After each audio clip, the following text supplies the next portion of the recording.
Made the decision not to apply for federal funding that would provide $40 per child per month to families for food over the summer. The governor said the program would cost the state over $2 million to run and lacks nutrition guidelines. Instead, the governor vowed to support food banks, other programs to fill the void.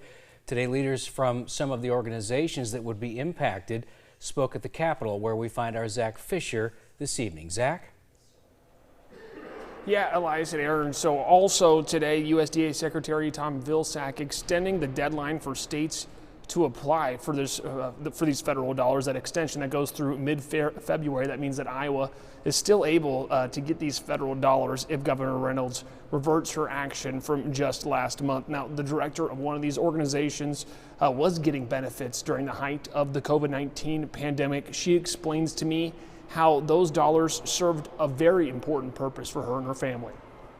Having that cushion money just kind of really helped with running out. I work for the state, so I get paid on the first of every month. And so the end of the month is hard when we're barely making our bills. And so it just really made a difference in not, going through the cabinets and trying to put things together out of cans, and in actually being able to continue to eat quality, nutritious food. Remington was able to describe the relief that those dollars meant to her and her family. Meanwhile, food pantries in the area like D-Mark, they've been playing catch up, trying to feed those who need it in the state. Now, Reynolds said that this program was not sustainable and did not provide long-term solutions for families, also saying that EBT cards do not equal good nutritional value. D-Mark argues that's not the case at all. Right. When you have less money, you do what you can to make it stretch. And so you buy cheaper foods that aren't as good for you. And then that just hits us down the road with further costs when we're looking at healthcare and things. It's the old adage of, a penny of prevention is worth $1 of cure. And we need those pennies now so that we're not paying way more in the future.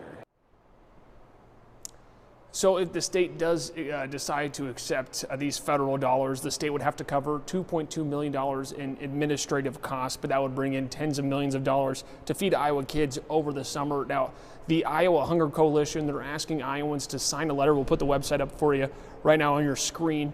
They're trying to get 10,000 signatures here, just starting it today. So you can go ahead and go to that URL and sign if you want to. Elias.